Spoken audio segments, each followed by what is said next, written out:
Inaanyayahan ko po ang lahat na bumuo po ng grupo upang may panalangin po natin ang ating gawain.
Nandito tayo ngayon sa sambahan ng ating Panginoon upang magpuri para sa Kanya. Hallelujah! Gamitin natin ang ating mga kamay habang ito'y naipapalakpak pa natin at ang ating mga paa habang naipapadyak pa natin para sa buhay ng Panginoon natin. We praise your name, O Lord, this day.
To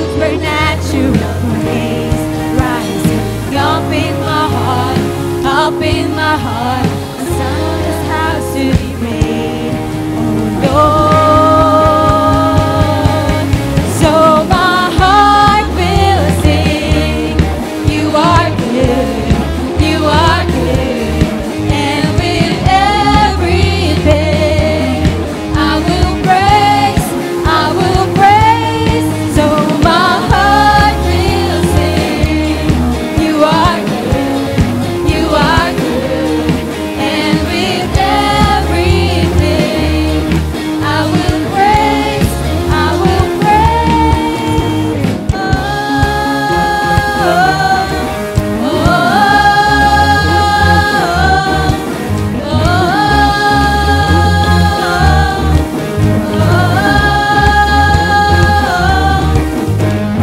This is the day you made. I'll rejoice and be glad with all that I am. This is the day you made. I'll rejoice and be glad in you.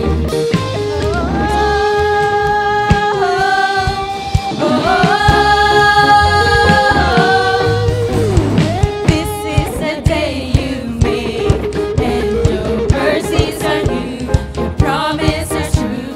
This is the day you made. I'll rejoice and be glad in you.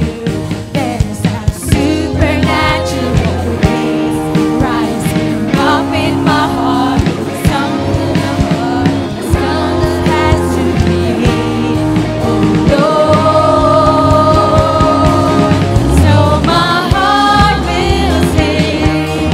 You are good, you are good, and with everything I will praise, I will praise. So my heart will sing. You are good, you are good, and with everything I will praise, I will praise.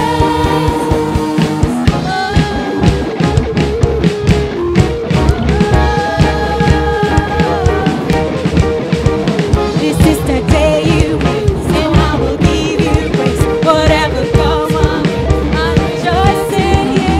This is the day you made, and I will give you praise. Whatever comes my way, I rejoice in you. This is the day you made, so I will give you praise. Whatever comes my way, I rejoice in you. This is the day you made, so I will give you praise.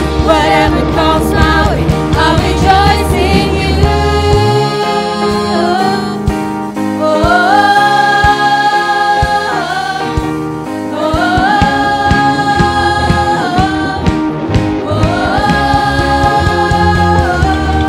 so my heart will sing.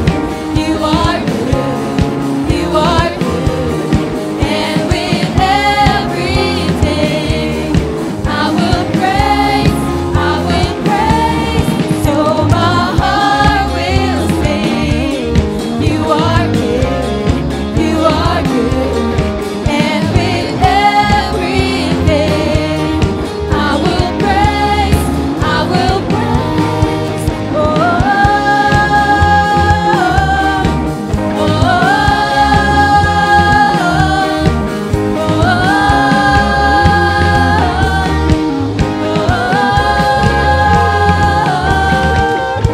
Hallelujah! Tunay na napakasarap magpuri sa Panginoon. Dito tayo nakakatagpo ng kaligayahan sa ating mga puso. Dito tayo nakakatagpo ng kapahingahan para sa ating araw-araw na buhay. Salamat Diyos! Dahil kami ngayon ay narito, magpupuri, papalakpak, sasamba para sa'yo!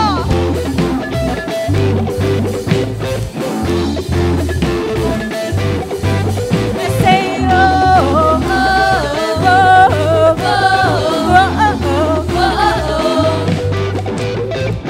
You turn it all around. Where I was hurting, now I'm rejoicing. In your love I found, 'cause I have joy. Whoa. You took away my pain. You turned my mourning into dancing. I can smile again. again, 'cause I have joy. Oh, let the celebration begin. Make a joyful noise unto Him. So come on, everybody, let's give Him praise, for He is good. You have given me the joy that won't stop and will never leave. So I will praise You with gladness, for You are good.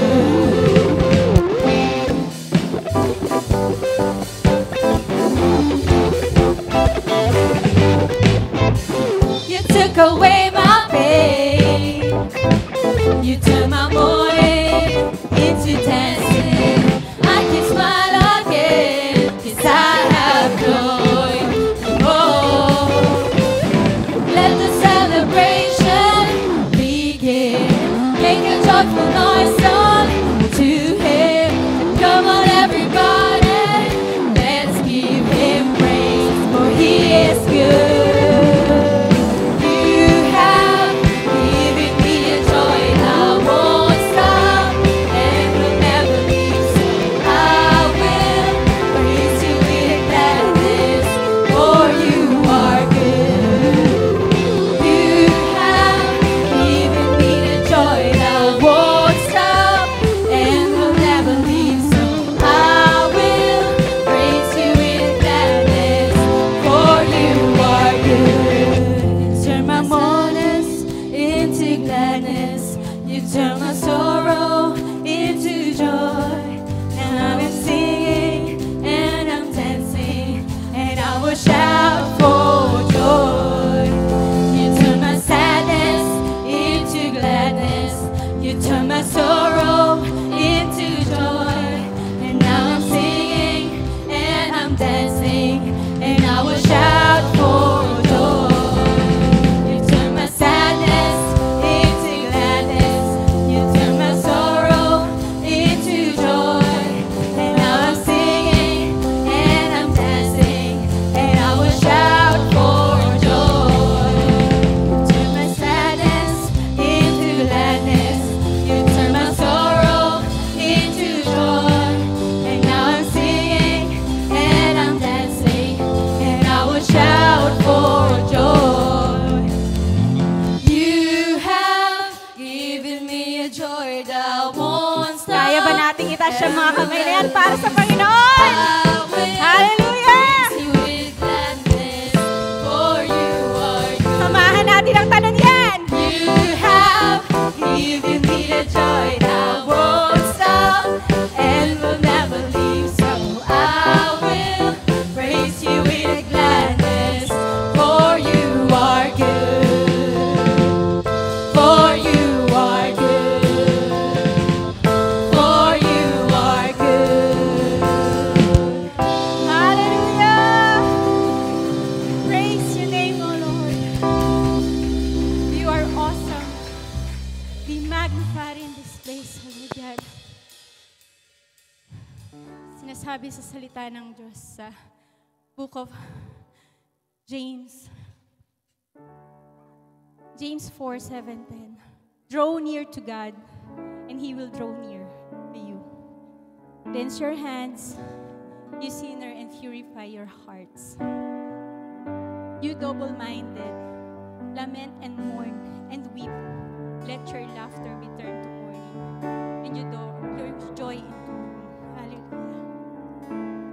Narito tayo ngayon para magpasalamat sa ating Diyos dahil siya'y buhay, siya'y mabuti. Nakakalapit tayo sa Kanya. Sa kabila ng mga nagagawa nating hindi maganda, tayo'y tinawag pa rin niyang anak. Tayo'y nakakalapit sa Kanya ng malaya. Ang kagandahan nun, pag lumalapit tayo sa Kanya, hindi siya lumalayo eh. Hindi siya lumalayo sa atin. Pagkus kung meron mang isang daang step para pumunta sa Panginoon, isang step lang yung gagawin natin. Yung 99 siya ng bahala. Naniniwala ba kayo na ang Diyos ay lumalapit sa mga broken hearted, sa mga may pinagdadaanan? Kasi kung kailan tayo mahina, dun pinapakita ng ating Panginoon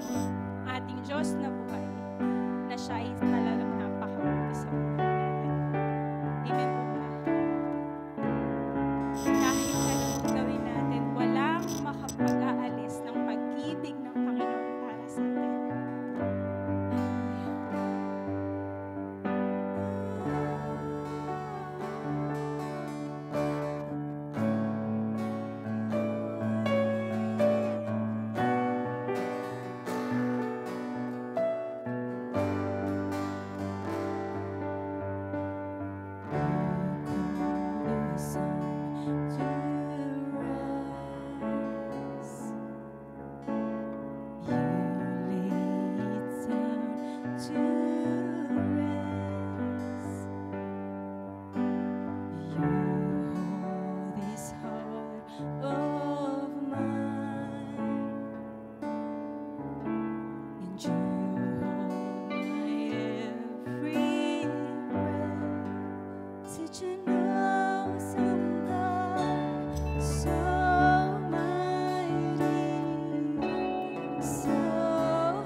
Reigning in holiness.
Jesus.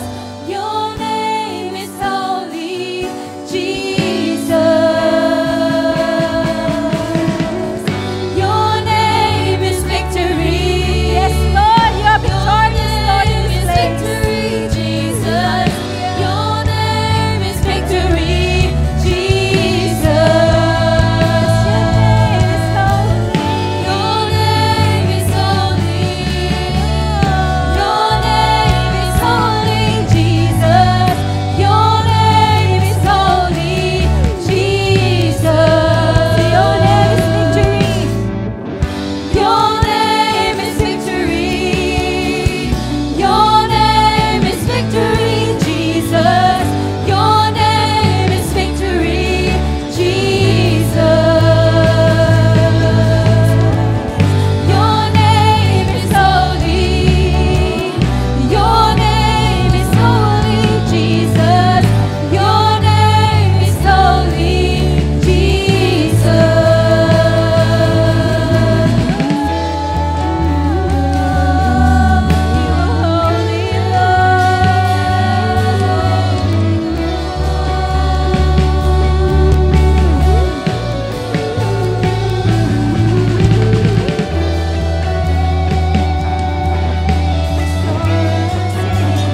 Yes, Lord, we worship you this morning. We glorify your name in this place, Panginoon. Once again, we invite you, Panginoon, your presence to be here with us, in the middle of us, Panginoon. As we worship you, habang itinataas namin ang iyong ngalan, Panginoon, hayaan mo, ang presensya mo ay malayang kumilos sa lugar na ito. Thank you, Lord, sa iyong biyaya yung aming natatanggap ngayong umaga, Panginoon. Thank you for your grace, for your love, Panginoon, for your presence this morning. Salamat po sa inyong pagdalaw sa amin sa lugar na ito, Panginoon. Dalangin namin na handa mo ang aming mga puso as we listen to your word this morning at ang mga gagawin pa namin ng mga bagay, Panginoon. Kayo po ang maghanda sa amin sa mga gagawin mo, Panginoon. Prepare our hearts, our mind. Holy Spirit, help us to understand your word. Panginoon, hindi namin kaya sa aming sarili lamang na maunawaan ang iyong mga salita. Kaya naman kinakailangan ka namin para kami po ay magkaroon ng benepisyo sa aming makapapakinggan. Maraming pong salamat. This is our prayer. Amen.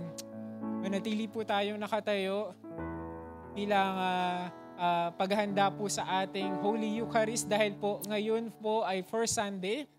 Ating ginaganap, no? Nakasanayan natin na ganapin ang Holy Eucharist. So let us worship the Lord as we prepare po ang ating mga kailangan for the Holy Eucharist.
May paalala po ang salita ng Panginoon ukol sa pag-join o sa ganito na gawain. Basahin po natin ang salita ng ating Panginoon. Sabi dito, "So anyone who eats this bread or drink this cup of the Lord unworthily is guilty of sinning against the body and blood of the Lord.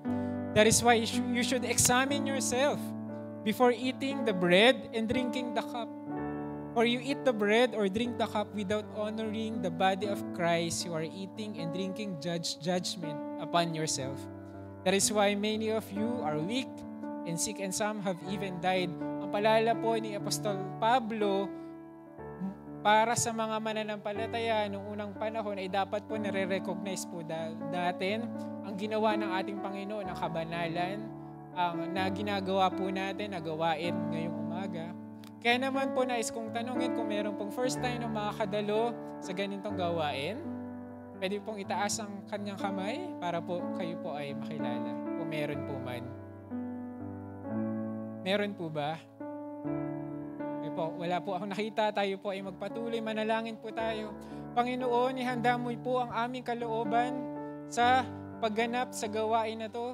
Panginoon, dalangin namin na linisin niyo po kami sa anumang kasalanan na aming nagawa. Patawarin niyo po kami. Panginoon, sabi ng mga salita, tapat ka, Panginoon, if we confess our sin, you will forgive us. In the name of Jesus. At dalangin namin, Panginoon, maging karapat-dapat ang isa sa amin na makatanggap ng pagpapalang ito, Panginoon, magdulot, Panginoon, sa amin ng habang buhay at pagkaalala namin sa iyong ginawa. Maraming pong salamat, Lord. We entrust you, Panginoon, ang aming buhay sa iyo. Itong aming dalangin sa pangalan ni Jesus. Amen. Itaas po natin ang tinapay. Ang sabi po ng salita ng Panginoon, "For I pass on to you what I received from the Lord Himself. On the night when He was betrayed, the Lord Jesus took some bread and gave thanks to God for it. And He broke it in pieces and said, 'This is my body, which is given for you. Do this in remembrance of me.'" Sabay-sabay po natin kainin ang tinapay.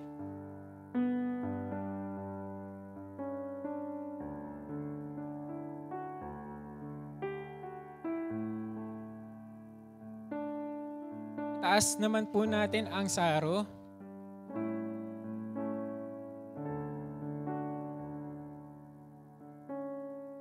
Sabi po ng salita ng Panginoon, "In the same way, He took the cup of wine after supper, saying, 'This cup is the new covenant between God and His people, an agreement confirmed with my blood.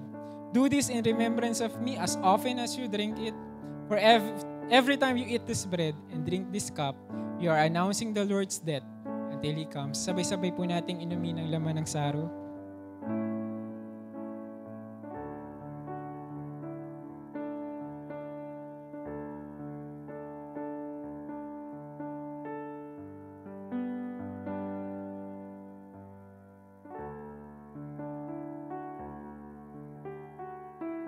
Sige po, tayo po ay magpasalamat sa ating Panginoon.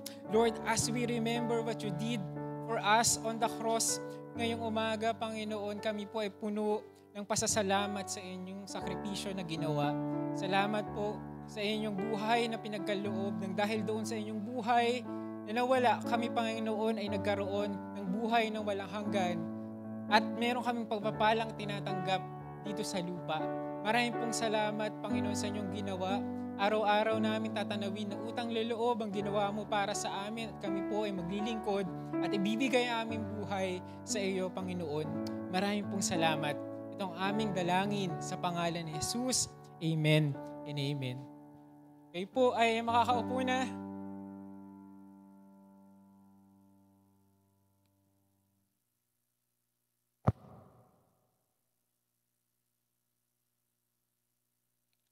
Hello, good morning po sa bawat isa. Batiin naman po natin ating mga katabi ng good morning. Ayan, minsan lang po natin yung iba dyan makita. Every Sunday lang, ano. At kayo po ay pinagpala dahil sa pinili nyo na unang Sunday po ay ipagdiwang ang kabutihan ng ating Panginoon. Nandito po kayo sa tahanan ng ating Panginoon. Yung iba po ay nasa bakasyon.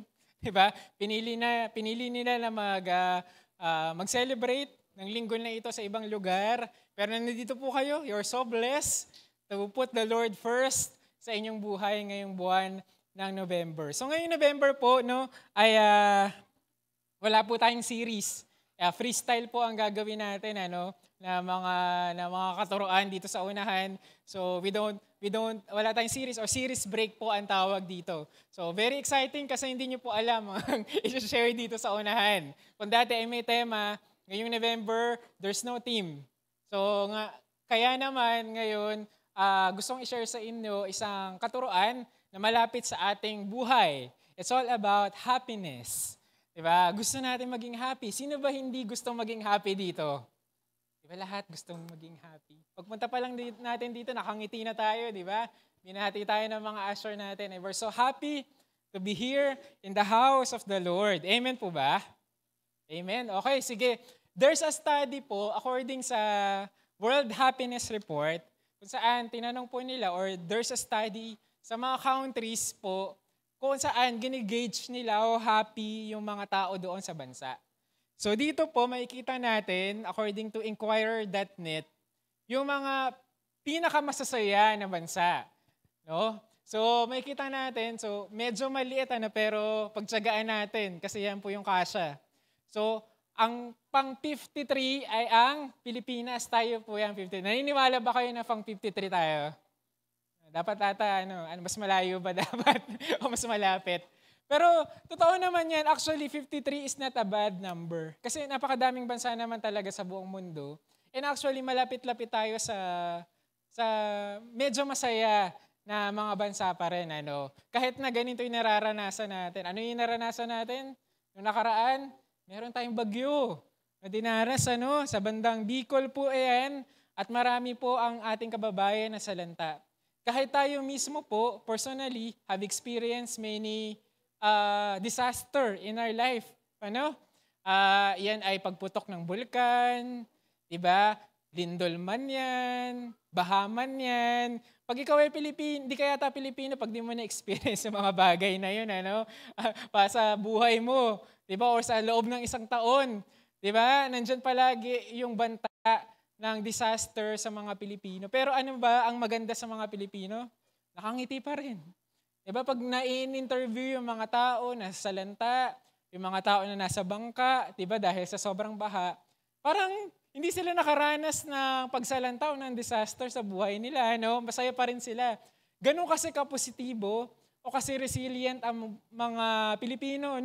Pag mayroong pagsubok, tumatayo sila agad. Pinipilit nila maging positibo. Kasi nga naman, ang perspective natin is that malungkot na nga yung nangyari sa'yo, magiging malungkot ka pa. Di ba? Ikaw mismo malungkot ka rin. So, pero hindi po natin, is nasa balingwala yung karanasan ng mga tao talaga na nawala ng mga pamilya, nawala ng mga ari-arian. So, nakakalungkot po talaga yung nangyari. At syempre, kailangan natin i-hold accountable yung mga taong dapat i-improve po ng mga pasilidad natin, ng mga infrastruktura, katulad ng gobyerno. Diba? Ng mga tao, mga politiko, nagpangako sa atin na wala nang baha. Diba? Diba? Mas secure kayo. Diba? So, kailangan i-hold accountable po natin yan. So, sa World Happiest Countries po, ang mga nauuna ay, syempre, Finland, Denmark, Iceland, Sweden, Israel, Netherlands, Norway, Luxembourg, Switzerland, Australia. So karamihan po dito ay talagang mga mayayaman na bansa. So talagang sila po ay may seguridad sa kanilang mga buhay. One of the factors po ng talagang happiness ng isang tao, yung seguridad niya sa buhay. Meron ba akong kakainin bukas? Safe ba yung family ko pag lumabas kami paggabi? Diba? So those are the things that are considered or factors po para ma-considered na happy ang isang bansa o mga tao doon sa bansa na yon. Pero tayong mga Pilipino ay masaya pa rin tayo kahit anong mangyari. So sa ating buhay. So alam nyo ba ang pinaka-last sa listahan ng mga bansa na ito? Sino? Hulaan nyo. Afghanistan. Afghanistan po ang pinaka-last dito sa listahan ng mga bansa na happiest. So sila po ang pinaka-malungkot. Kumbaga, dahil sila po ay torn sa war, so meron silang marahil ay inseguridad. Nakikita naman natin sa balita, sa mga video kung nanonood po tayo sa YouTube, di ba? Kasi hindi naman nababalita yan sa TV Patrol, di ba? At sa GMA News. Ang nangyayari sa ibang bansa. So alam natin ang paghihirap na dinaranas ng mga tao dyan. So pag-uusapan natin ngayong umaga, it's all about happiness. Sapagkat malapit ito sa puso natin. Lahat tayo nakaka-relate sa happiness. So happiness, ito yung inahabol natin sa buhay natin. Hindi tayo naghahanap ng kalungkutan. Sino dito wala sa tamang pag-iisip na naghahanap ng kalungkutan? Gusto kong malungkot. Punta ko ako sa malungkot na lugar. Diba? Punta doon nakaraan, diba, sa sementeryo. Pero kahit sa sementeryo, masaya pa rin tayong mga Pilipino. Talagang nandun yung bonding and reunion ng mga pamilya. So ayaw natin hanapin ang kalungkutan. Gusto natin kasiyahan palagi. This is what we chase in life. We even invest yung time natin, yung panahon natin, minsan kahit malungkot, para lang in the future, masaya tayo. For example, nagtatrabaho ka ngayon. Nagbibig ka ng business. Diba, nag-iipon ka ngayon. Diba, mahirap yun kasi nagtsatsaga ka.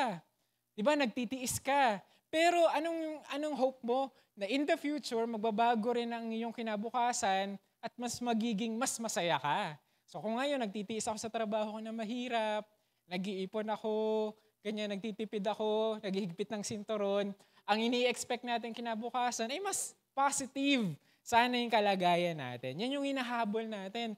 Ayaw natin ng malungkot na lugar. We wanted to be with happy people. Diba? Sino dito gusto barkada niya malungkutin?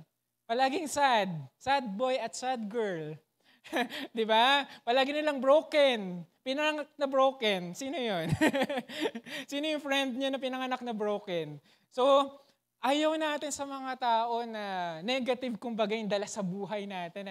Malungkot ka na nga, diba, sasama ka pa sa malulungkot na tao. Diba? So, ang gusto natin masasayahin. Yung mga kuwela, magaling mag-joke. Diba? Yan ang hinahabol natin. We wanted to be with happy people. And also, gumagawa tayo ng mga events sa buhay natin. Tayo mismo nag-iimbento ng mga events para maging mas masaya. For example, dati, hindi naman nagba-birthday yung aso nyo. Ngayon, nagba-birthday na rin yung mga aso natin. Di ba, sineselebrate na rin natin. So, nadagdagan tuloy yung paghahandaan natin. Ngayon, mga pets natin ay pinaghahandaan na rin natin kasi we wanted to celebrate. We create event sa buhay natin kung saan tayo ay magiging masaya. Diba? So, we wanted to talk about this morning yung mga prinsipyo kung paano tayo magiging contented sa buhay natin. Because happiness and contentment are different things. Magkaiba po yan. Ang happiness at contentment. And we will focus on, of course, sa contentment sapagkat ito po ang tinuturo sa atin bilang mga Kristiyano. Maging kontento sa ating mga buhay. So, ano mga prinsipyo na tinuturo sa Biblia para tayo ay maging kontento?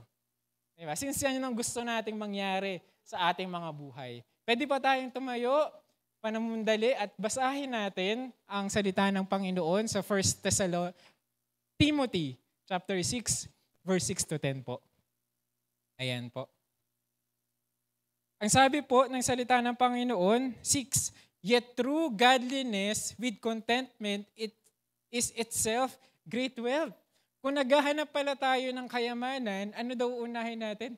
Godliness. Yan ang sagot daw sa totoong yaman. Kung gusto nating yumaman, you have to be godly. 7. After all, we brought nothing. Wala daw tayong dinala dito.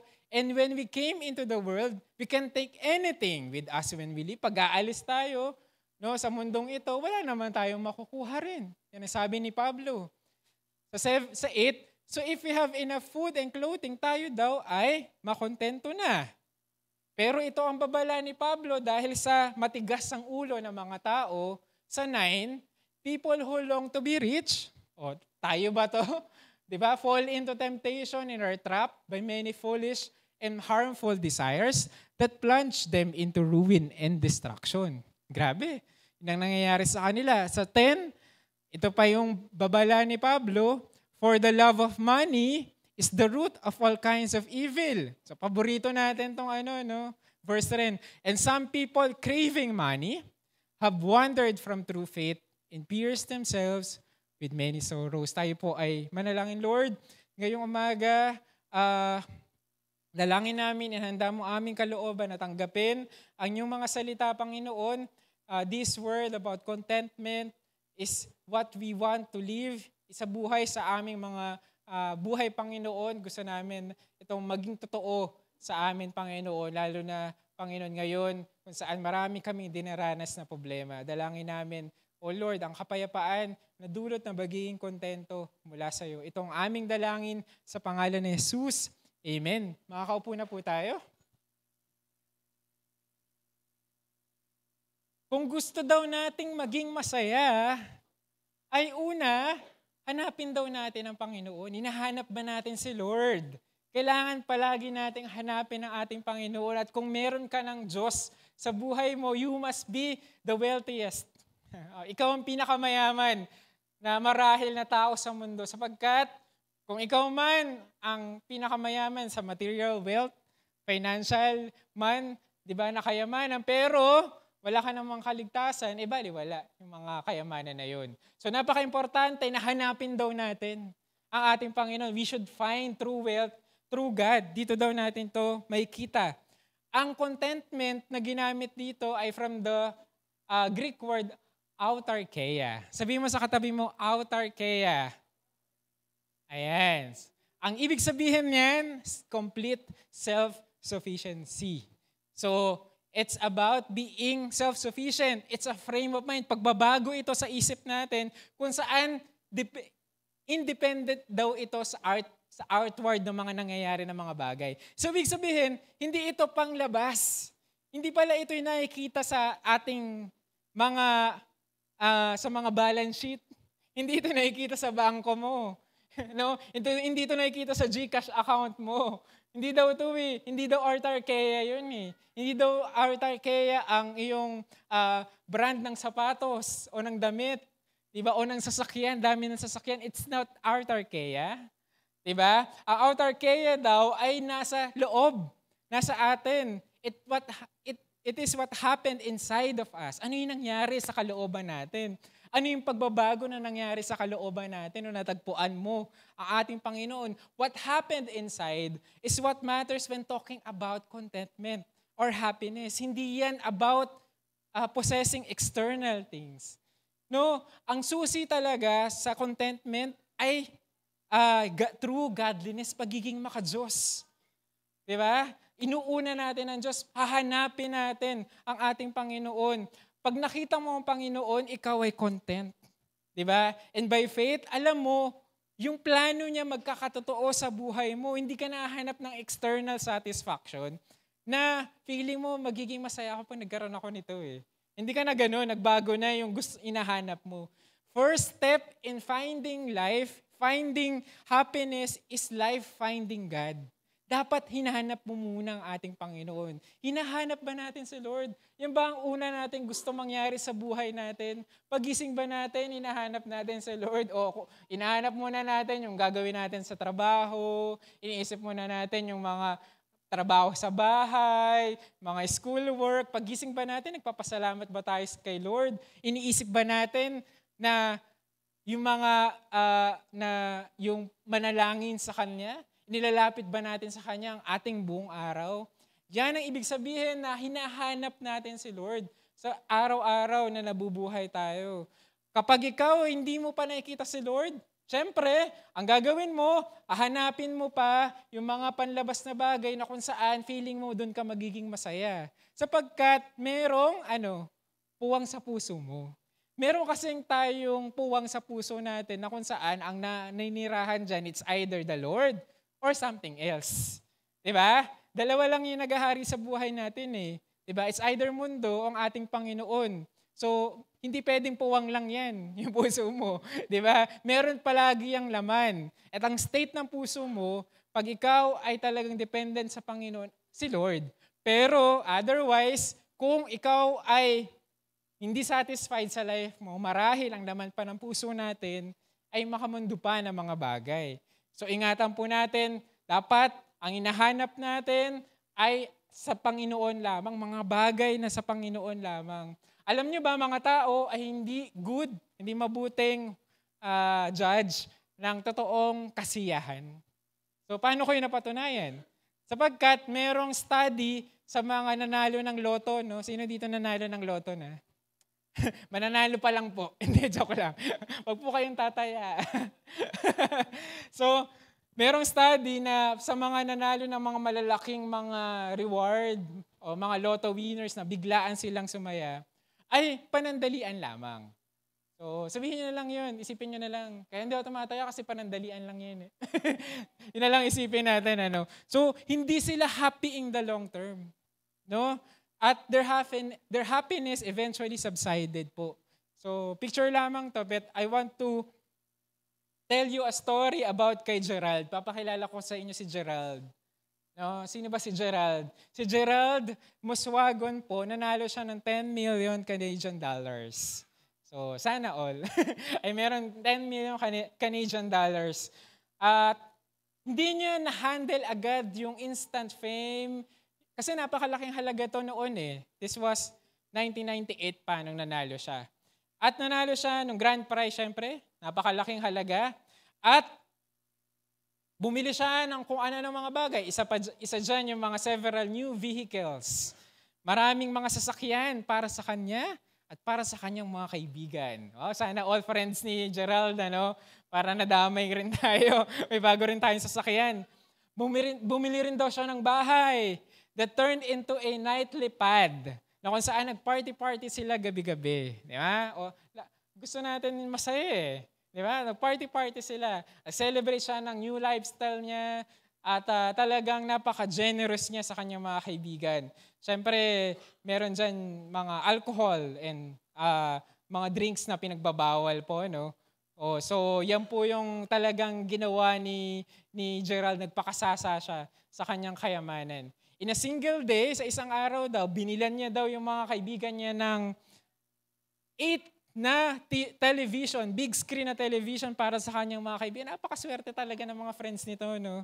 Pero, nagsimula ang kanyang downfall nung si Gerald Moswagon have invested in a business, a lodging business, and eventually failed. And naubos ang kanyang pera. Sa dami ng pera niya, isang business lang na put up. Ano? Kung tayo yan, di ba? Marami sana tayong na put up na business. Mas matalino tayo kay Gerald eh. No? He eventually forced na magtrabaho ng day job sa isang farm para lang makakain. Ganun kalala yung kanyang pagkahirap. From 10 million, marahil meron na lang siyang $1 Canadian. Para lang siya ay mabusog, kumain. Ano. Itong nakalulungkot, he took away his life eventually in 2005. Maybe because of what happened to him. Ano, from instant millionaire to bigla siyang naghirap. Marahil hindi niya na-take yun ng maayos. Ano. Isang madulas na ere ito sa ating mga buhay, mga Kristiyano, na pwede tayong mag-reason na, or excuses na, hindi naman applicable sa amin to eh, kasi hindi naman kami materialistic, hindi naman kami greedy, hindi naman kami naghahangad ng mga bagay na yan, hindi nag-a-apply sa amin yan. Pero alam niyo ba, napakadali na mapunta sa lugar na kung saan tayo ay magkasala, na hangarin yung mga bagay na to. Pag iniisip natin na yung mga kailangan natin na mas marami pang bagay. Ito yung sasagot sa ating mga pangangailangan. Ano? We think that material things, kung iniisip natin material things can solve all our problems or can make up for the things na wala tayo, no? Or can change us, yung material na bagay, nagkakamali po tayo. Only God can change us. So pag nagbago po, yung ating puso, yung ating kalooban, we don't desire any more materialistic things. Ano yung dinidesire natin? Godly things na. Spiritual things na. Sapagkat, kapag nakakilala tayo sa Panginoon, yung desire rin natin nagbabago. No? Dapat kasama po yung desires ng ating kalooban, yung pangarap po natin, yung plano po natin, kung saan natin nakikita ang ating sarili. It's not anymore about ourselves. It's all about God na po yung nakikita natin sa kinabukasan natin. Ganyan po dapat kapag nagbabago yung desire natin, pag nakakilala tayo sa ating Panginoon, it's not anymore about possessing things or becoming something important in life. Diba? Yung an important person sa trabaho or sa school.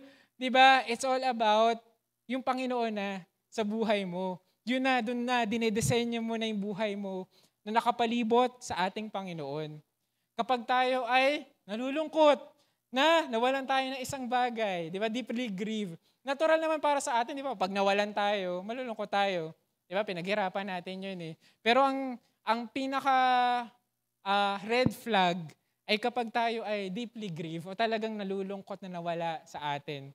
Ano? Kapag tayo may pleasure na natatanggap sa buying or having material things, wala tayong contentment. No, alam niyo si Paul mismo, siya mismo na-experience nito, kaya naman siya mismo nagtuturo kay Timothy ng mga bagay na ito. Sabi niya naman sa mga taga-Philippians, chapter 4, verse 11 to 13, sabi niya, "Not that I was ever in need, for I have learned how to be content with whatever I have."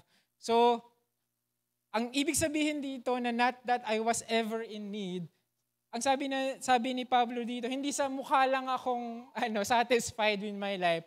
Nangangailangan rin ako, pero hindi lang ganun yung itsura ko. Parang ganun yung gustong iparating ni Pablo dito eh. For I have learned how to become content with whatever I have. Si Pablo kasi, before he knew God, he was a famous person. Si Saul siya. Diba si Pablo? And makapangyarihan ang kanyang posisyon na hinahawakan. At syempre, with that position, with that power, he holds more money than anyone else. No? Yun po yung kasabay niya, money, power, influence. Diba? Magkakasama po yan. Pero nung si Pablo ay na-convert na Kristiyano, siya po ay naging simpleng tao lamang. Nawala na sa kanya influence. Nawala sa kanya yung power. So anong nangyari? Nag-work na lang siya ng day job. Si Pablo po ay tent maker po. No? Kung di po natin niyo alam, si Pablo ay nagtatrabaho rin. Siya ay tent maker para to make ends meet. No? Pero sabi niya sa 12, pagpatuloy po natin, I know how to live on almost nothing or with everything. Kung meron man, okay lang. Kung wala man, okay lang. Tayo ba, okay lang? Okay lang ba sa atin yon? Na kahit wala, okay lang ako, masaya ako. Parang ang hirap po nun na. Parang hirap nun na. Kailangan sanay ako na meron ako palagi eh. Di ba? Pero sabi ni Pablo, sanay daw siya na wala or meron rin. Sabi niya, meron daw siyang secret. Diba? In living every situation, whether gutom ka, na naman, busog daw, or gutom, or plenty, marami man, or kakaunti. Ano daw yung sikreto? Ni-reveal niya sa 13. Hindi niya naman pinatagal na. For I can do everything through Christ who give me strength. Yun naman pala. So kahit anong season ng life niya, nakaasa siya sa Panginoon. Wala man o meron, sa Panginoon pa rin ako aasa. Sapagkat siya yung nagbibigay sa atin ng kalakasan. Bakit nga ba ganun yung itinuturo sa atin ni Pablo? Kasi tendency po natin bilang mananampalataya, na kapag may kailangan tayo, tsaka tayo malapit sa Panginoon. Tama ba? Kung kailan tayo mayroong pangangailangan, tsaka tayo malapit sa Panginoon. Kung kailan tayo may inseguridad sa buhay, maraming iniisip, tsaka tayo, Lord, Lord, Lord. Pero nung nakatanggap na tayo ng pagpapala sa ating Panginoon, sinagot niya tayo, minsan nakakalimutan pa natin magpasalamat. Diba? Minsan nakakalimutan natin ang Panginoon. Much worse, lumalayo pa tayo sa Kanya. Sapagkat nakalimutan na natin ang ating Panginoon. Diba? Nakalimutan na natin siya kasi we are so blessed. Diba? Nagkaroon ka ng mataas na posisyon sa trabaho. Diba? Nagkaroon ka ng kayamanan. Diba? Lumago ang business mo, but you forget about God. Yun po yung mahirap, no? Pero ang sinasabi dito ni Pablo, na kahit anong mangyari, dapat malapit ka sa Panginoon. Diba? Kasi meron din naman mga tao nakadanas ng problema, lumalayo rin kay Lord. Kasi, bakit? Kina-question nila yung kapangyarihan ng Diyos sa buhay nila. Diba? Maaring ganun rin yung kanilang perspektibo sa buhay. So, dapat hindi ito dependent sa pangyayari sa buhay natin, yung kasiyahan natin. Sapagkat ang kalakasan natin ay sa Panginoon. Hindi sa kung meron tayo o wala. Diba? Sabi ni Pastor Rick Warren, diba, maturity is learning to be content when things are not going your way. Are things not going your way sa pagkakataon ba na ito? Ikaw ba ay merong pagsubok ngayon? Diba? Ikaw ba ay nakadanas ng kalungkutan, ng loss? Diba? Ikaw ba ay may seguridad ngayon sa pangangailangan? Diba? Tight na ba yung budget? Diba? Nandyan na naman yung mga juice natin. Darating na naman. November. So, nandyan ang Meralco bill. Nandyan ang water bill. Lahat ng bill. Pati tayo may bill. So, diba? Lahat yan darating sa atin. At iniisip natin paano matutugunan yung pangangailangan natin. Lahat yan ang gumugulo sa atin. Pero, ang sabi ni Pastor Rick Warren, when things are not going your way, we should learn to be content. It's a character, it's an attitude. Yung maturity po natin. No? Bakit nga ba, ang realidad, madaling ituro ang contentment sapagkat sabihin natin dito sa unahan, maging kontento ka lang sa buhay mo, masaya ka na. Ang daling sabihin pero why is it hard for us to be content in the first place? Bakit nga ba tayo nahihirapan, nag-struggle tayo sa bagay na to? Bakit malungkot pa rin tayo? Diba? Bakit unsatisfied pa rin ang buhay natin? Bakit naghahanap pa rin tayo ng kasiyahan, kagalakan sa ibang mga bagay? Bakit pinupunan pa rin natin ating mga sarili na mga external na mga bagay instead na makatagpo tayo ng kagalakan sa Panginoon? Bakit ganun? Bakit ang hirap?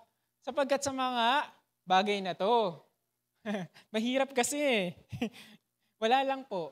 Unang-una, ang first dapat nating matutunan o matandaan, kailangan, one must be rooted kasi on eternal things, not on the temporary things anymore. Kasi, alam niyo kung bakit mahirap to? Eternal things, hindi natin nakikita. Sino nakakita na ng langit? Diba? So, sabihin niyo sa amin, kung nakita niyo na anong itsura, diba? Ikwento niyo naman para ma-inspire kami. Pero wala pa tayo, hindi, tayo mismo don't see any spiritual things in our life, yet we believe. Naniniwala tayo, diba? We come here to church, worshiping ang ating Panginoon without any image. Diba? Hindi ba kayo nagtataka?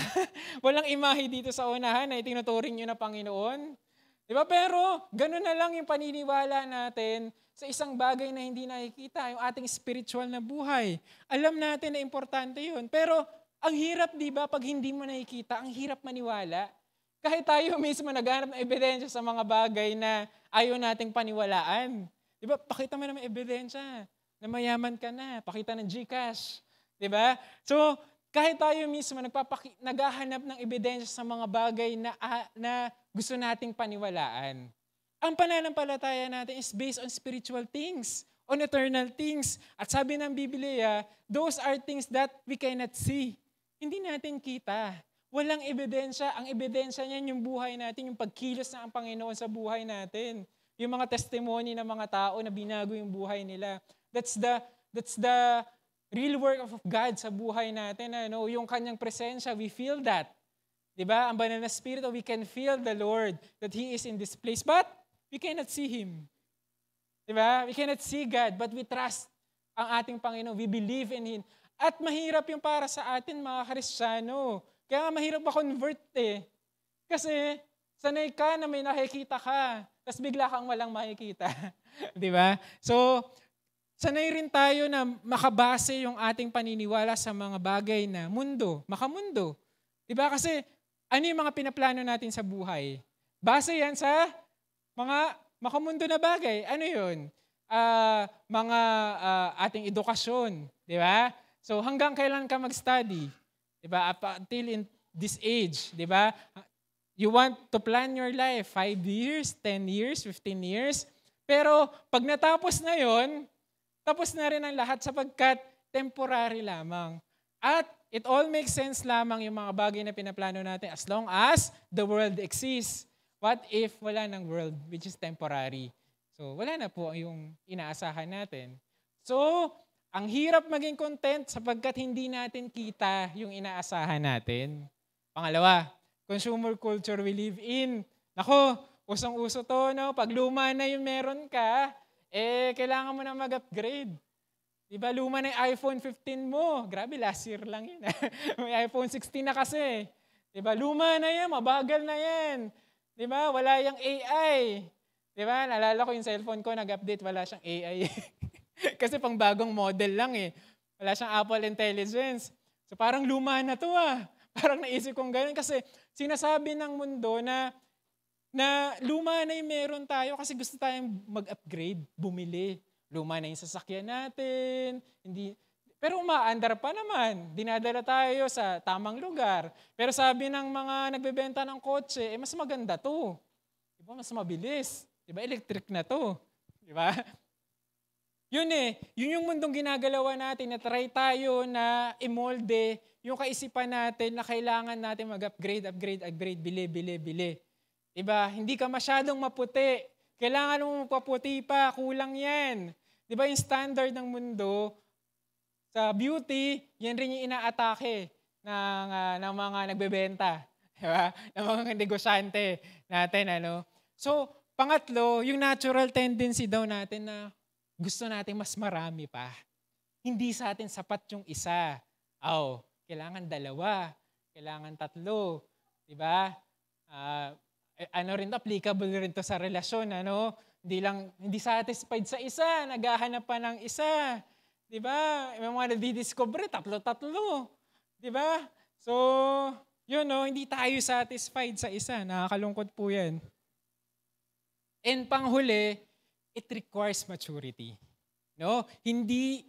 At ang maturity po, hindi ito dumadating agad-agad. Para yung baby, hindi agad mature yung baby, Hindi yung kinabukasan, it's already a mature person. Nakapag-aral na, nakaunawa na ng Bible, Di ba? It's not the next day, mature na yung person. Ang issue is that, ang maturity requires time. Require po ito na maghintay tayo. Yung pagbabago sa ating karakter, hindi po yan agad-agad. So, it requires maturity, yung contentment sa buhay natin. Okay? Dapat, pangalawang prinsipyo na dapat nating maunawaan o dapat isabuhay natin is God is the owner of everything. Ang Panginoon ang may-ari ng lahat ng bagay. Amen ba? Sabi sa 7, after all, we brought nothing with us when we came into the world and we can't take anything with us when we leave it. Tama nga naman. Wala naman tayo talagang dinala dito sa mundo. Diba? Nung tayo ay pinanganak, we don't have clothing. Diba? Wala tayong ari-arian, wala tayong edukasyon, wala pa tayong narating sa buhay nung pinanganak tayo. Diba? At hindi rin naman daw natin yung madadala sa ating kamatayan. At ito pa, dapat daw nating ma-recognize na kapag ang Panginoon ang may-ari ng lahat ng bagay, we don't desire or to gain the things that He owns. Tama ba? Yung kapwa mo, di ba ayaw mong pagnanakawan o pagkukunan ng gamit? Di ba? Kasi hindi naman sa'yo. Di ba kung nasa tama kang pag-iisip, hindi mo pag-iimbutan, di ka magde-desire ng pag-aari ng ibang tao, tama ba? So, yan ang general na rule, no? Dapat, you don't desire to own the things that somebody owns na. Diba? Ganyan rin yung, lalo na sa Panginoon. Diba? Kung ang Panginoon may-ari ng bagay, bakit natin kakamkamin yung mga bagay na para sa Panginoon, na siya ang may-ari? Diba? We recognize that God is the owner of everything so that hindi natin magde-desire na i-gain yung mga bagay na pag-aari niya. Ayan. Kung gusto nating magkaroon ng tunay na kasiyahan sa buhay, ang sikreto, pagkatiwala natin yung buhay natin sa nagmamay-ari ng lahat ng bagay. Yun yung ating Panginoon na sinasamba. No? Merong tinukoy na parable si Jesus Christ sa Lucas chapter 16 verse 1 to 14. Isa sa mga controversial po na verse sa Bible o kasulatan sa Biblia. Itong Luke chapter 16 verse 1 to 14. No, siya ay tinutukoy, yung parable na ito, tumutukoy sa isang dishonest na manager. So yung manager na yun, because he was dishonest, ay iti-take account yung kanyang mga ginawa. So lagot tayo dyan, sabi ng manager, nako, I was dishonest, with the things that I did, 'di ba, sa pag-aari ng aking owner, yung Lord ko, kumbaga, at darating ang panahon that I will be magiging accountable ako doon. Yun ang iniisip ng manager, ano? So, alam niya na masesesante siya, yung manager na yon. So, ang ginawa niya, lumapit siya sa mga taong pinagkakautangan nung pinagkakautangan nung Lord niya. Pinagkakautangan o may utang sa Lord niya, rather. So, ibig sabihin, siya yung middleman. Siya yung nasa gitna. Kilala niyo yung mga naniningil ng utang? Siya yun. Siya yung shark. Tawag doon, di ba?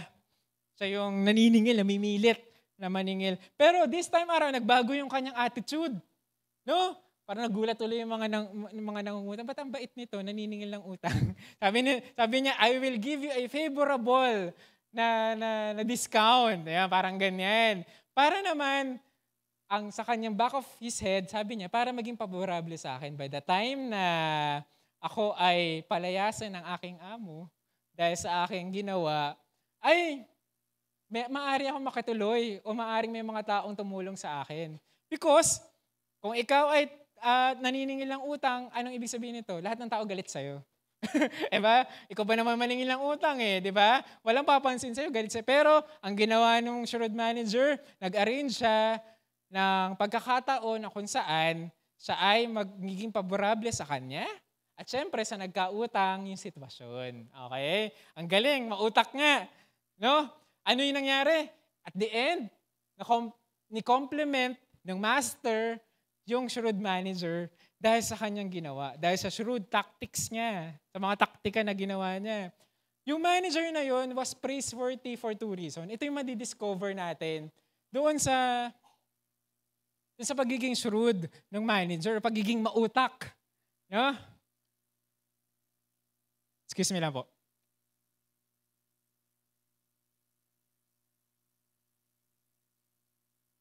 Alam kasi nung shrewd manager na one day ay siya ay masisisante.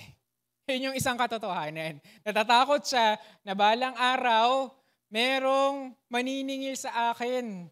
So one day, God will take into account everything that He has entrusted us.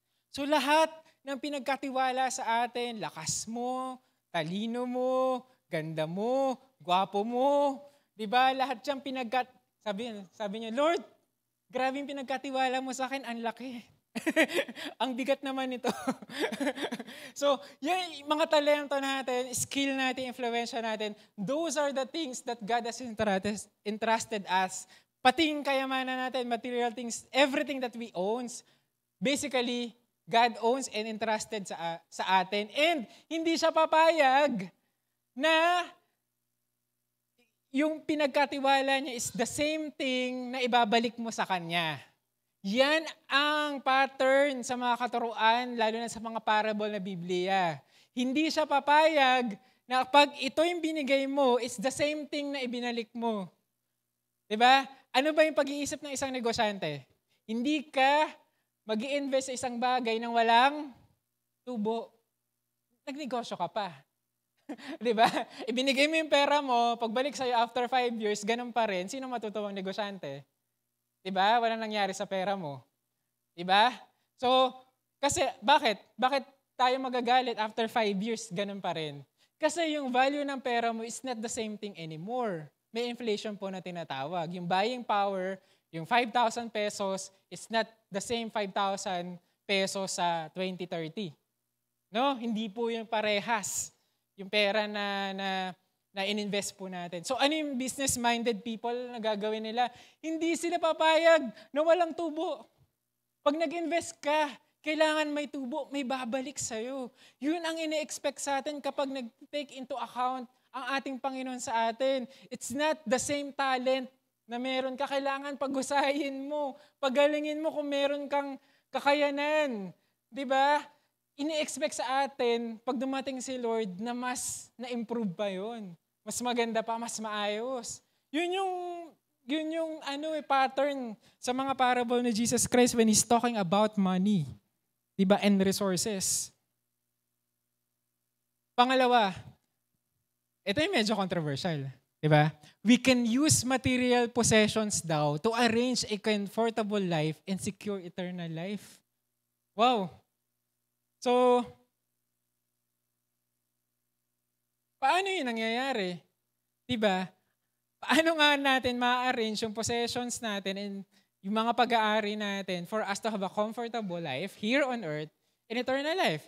Anong gagawin daw natin? Gawin daw nating vehicle yung ating mga pag-aari so that it could lead us to a comfortable and even eternal life. Diba? Bakit? Imagine ang vehicle, dinadala tayo nito sa destination natin at bababa rin tayo. Hindi tayo nahatid ng vehicle sa mismong opisina natin, sa school mismo, no, sa mismong bahay natin, kasama natin driver. Hindi ganun yung nangyayari kapag tayo sumasakay. Pag sumasakay tayo ng vehicle, tayo ay bababa, dinala lang tayo ng vehicle na yun sa gusto nating puntahan from point A to point B. Same with our material possession. Pati yung kayamanan natin, pwede daw itong maging vehicle for us to get to us from point A to point B. No?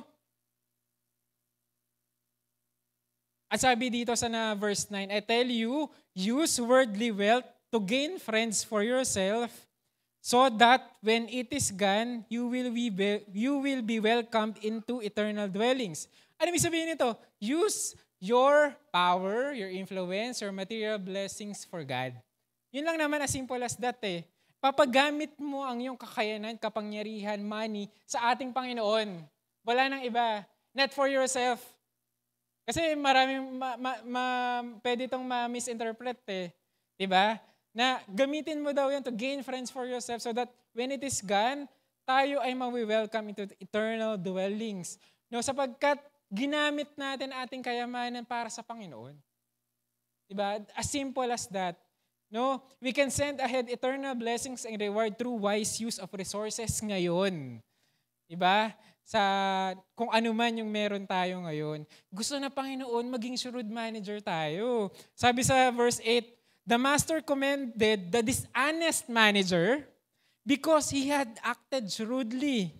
Diba? For the people, ano yung sabi ng Lord? Medyo nakakahiya to yung mensahe ng ating Panginoon, kinumpara tayo sa mundo. Sabi dito, for the people of this world are more shrewd, mas matalino daw sila in dealing with their own kind than are the people of the light. Sino yung people of the light? Tayo. Diba? Ano daw yung ibig sabihin nito? Mas matalino pa daw sila sa kanilang pag-dealing sa buhay nila, sa pag-aari nila tungkol sa, kumpara sa atin. Totoo nga naman. That's why many people of the world are mayaman. They are rich. No? They are comfortable with their life because they are wise kung paano nila ginagamit yung kayamanan nila. No? Ganun rin daw dapat tayo. Na mas maging matalino daw tayo sa paggamit ng ating kayamanan. Kaya nung naintindihan ko to, na-appreciate ko to, no? Bakit tayo ngayon ay basta iba yung tingin natin sa pera o kayamanan? Diba? Kailangan rin tayong mas maging matalino. You know what? I have mga friends or mga katrabaho na nasa kapares ko sa IT rin. And they live a very comfortable life. Very comfortable talaga. They have houses, they have cars, and kung mag-spend sila talaga para hindi nila iniisip.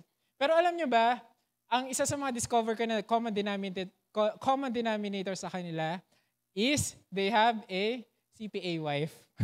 Yung asawa nila CPA. Because they know how to handle money. Gets nyo? Basta marunong kang humawak ng pera, magagamit mo yun para maging komportable yung buhay mo. At kailangan daw mas maging magaling tayo doon. Hinahamon tayo ng salita ng ating Panginoon.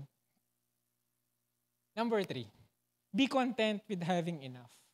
So we have enough food and clothing. Let us be content.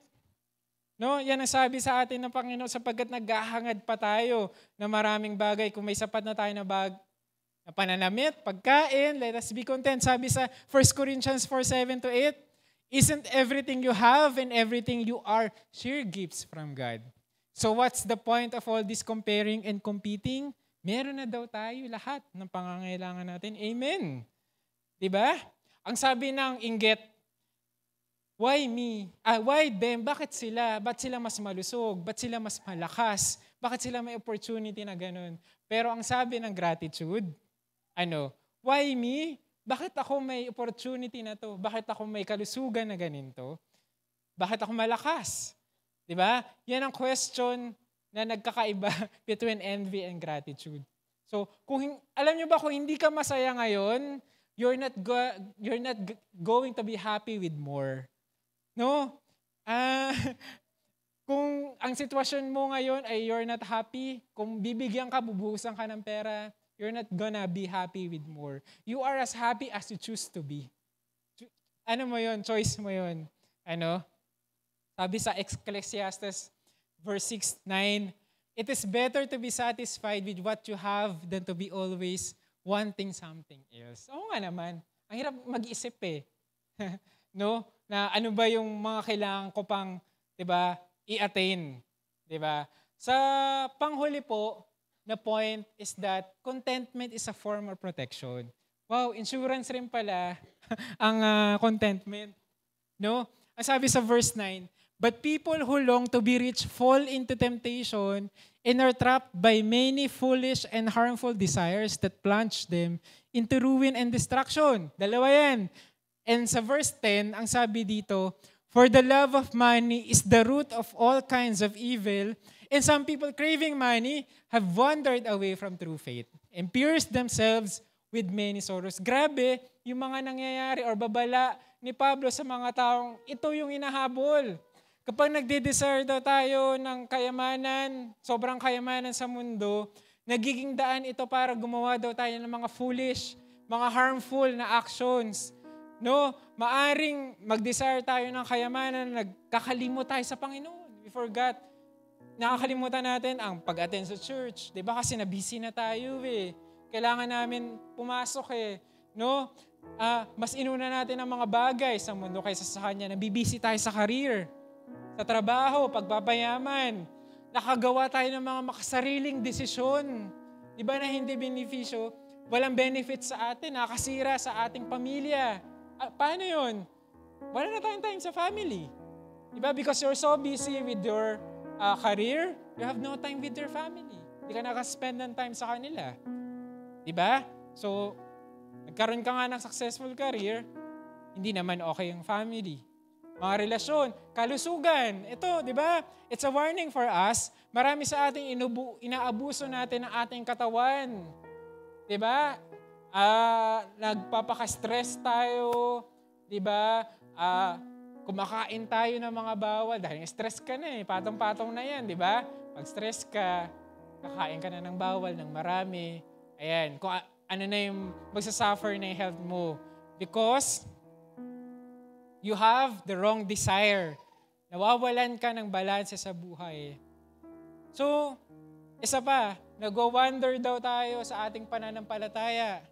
Because, nade-deceive daw tayo. At sorrow. Ang hirap naman nun, ano? Instead na maggalak tayo sa buhay natin, instead na magkaroon tayo ng kapayapaan, meron tayong deception. Na-deceive tayo at nalungkot pa tayo dahil sa maling hinahabol natin sa buhay natin. Mga kapatid ko, it's hard to wrap up this sermon this morning, pero one thing is for sure. Ito ang sabi ng Psalm 144 verse 15. Happy are the people whose God is the Lord. Amen ba? So wala ka nang hahanapin pa kung ang Panginoon mo ay ating sinasamba ngayon.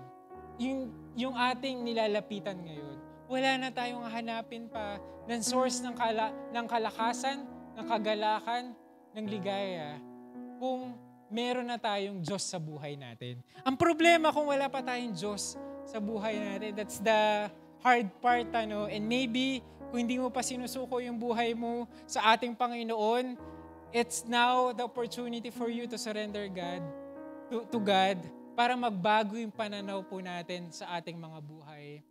And this morning, I just want to recognize yung general na experience ng bawat isa sa atin. Ano. Alam ko, bawat isa sa atin talaga ay merong pinagdadaanan. No? Pag tinanong mo yung mga tao, ano yung pangangailangan nila, meron ba kayong pinagdadaanan? Diba lahat yan, meron. Imposibleng wala. So sana all na lang kung wala kang problema ngayon.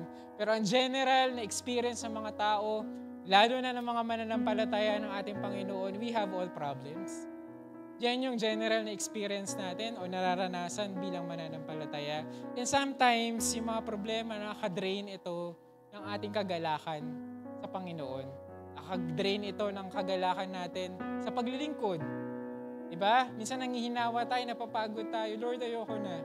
Ang dami kasing pagsubok sa buhay. But hindi na lang mawala yung mga bagay na ito para makapaglingkod ako sa'yo. Diba? So, this time, alam nyo ba, ang tanging solusyon lamang sa mga hinaharap natin na problema, financial man yan, nagigipit ka ngayon. Diba? Maraming taong hinahabol ka ngayon. Health man yan, kalusugan. Natatakot ka about sa kalusugan mo. Diba? Meron ka nararamdaman ngayon na natatakot ka. Or mga iniisip man natin yan sa kinabukasan. Diba? Mga iniisip natin about our children, about our family, ano yung kinabukasan nila, paano tayo magiging stable or secure sa kinabukasan, all these things, iniisip natin. One thing is for sure, mga kapatid ko, God's presence can change that. No? Kanina umaga, I shared to the audience na I was not feeling good nung nag-worship. Pero when I felt the presence of God, talagang nagbago yung pakaramdam ko. Nagbago yung aking kalooban. Naramdaman ko, Panginoon, thank you that you have change me because of your presence. Because the presence of God can change you. Kaya tayo linggo-linggo nandito eh. Kasi alam niyo kung bakit? Nauuhaw tayo sa presensya ng Panginoon. Pag naranasan mo ko na kasi na ang sarap ng presensya ng Panginoon, parang ayaw mo nang tigilan. Kasi doon parang wala kang problema. Kasi doon parang wala kang alalahanin. Kasi doon parang lahat solved na. Kasi lahat doon malinaw. Diba? Shall we invite the presence of the Lord this morning kung gusto natin magbago yung buhay rin natin? Those who desire na magbago yung kanilang mga buhay right now, yung may mga pinagdadaanan, I invite you to stand up right now and let us praise the Lord. Alam niyo yung worship, minsan minamaliit natin yung paggagawa nito sa buhay natin. Minsan iniisip natin, worship lang yan eh. Ginagawa namin yan every Sunday eh. Pero ang worship can also change you. The presence of God can change you. And you and God alone lamang nakakaalam ng mga pinagdadaanan mo. At hayaan mo ngayong umaga na i-surrender mo yan sa ating Panginoon as we worship to the Lord para mabago yung sitwasyon mo. Let us worship the Lord this morning. Offer our lives to Him. Ating mga dala-dalahin ngayong umaga ay offer natin sa Kanya, bigay natin sa ating Panginoon.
Inilalapit namin ang mga sarili sa iyo.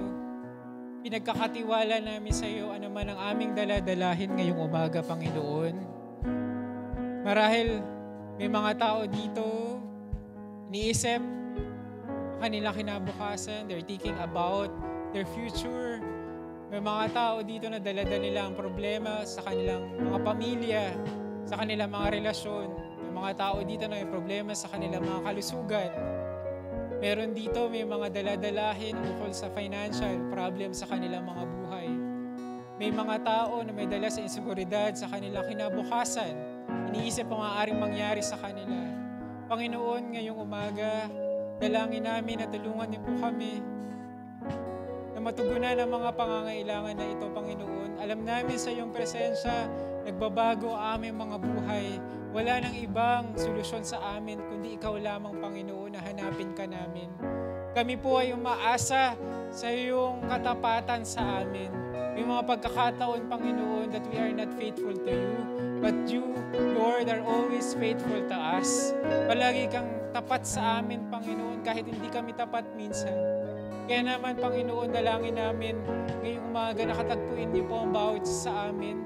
Palitin niyo po ng kagalakan, ang kalungkutan, ang pag-iisip, ang kapayapaan, Panginoon. Ang lahat ng ito, Lord, ay inihiling namin ngayong umaga. Alam namin na may gagawin ka sa buhay namin. Continue to minister to us even as we leave this church, Panginoon. Baunin namin, Panginoon, ang di ma-explain na kapayapaan, kagalakan sa aming mga buhay. Aming inaangkin ang mga bagay na ito sa makapangyarihang pangalan ni Jesus. Amen and amen. Kayo po ay magpatuloy sa ating gawain. Ngayon naman po, pagkakaloob po natin ang ating mga tithes and love offering. Itaas po natin ang ating mga kamay bilang tanda ng ating pagsuko sa Kanya ang ating mga bagay na ito. Panginoon, we offer to you right now the blessing that you have provided yourself. Ikaw mismo, Panginoon, nagkaloob nito, Panginoon. Wala kaming ambag, but we have the duty, Panginoon, na mag-offer sa iyo, ibalik sa iyo ang ikaw po at magkaloob, Panginoon. Kaya naman dalangin namin na malugod ka sa aming pagkakaloob ngayong umaga. Pagpalain niyo po ang inyong mga anak na tapat na naglilingkod. Multiply niyo po ang kanilang tinatangkilik. Bless their businesses, bless their work. Panginoon, ano man ang kanilang ginagawa to earn the money, Panginoon, bless it and multiply it. Ito ang aming dalangin sa pangalan ni Jesus. Amen.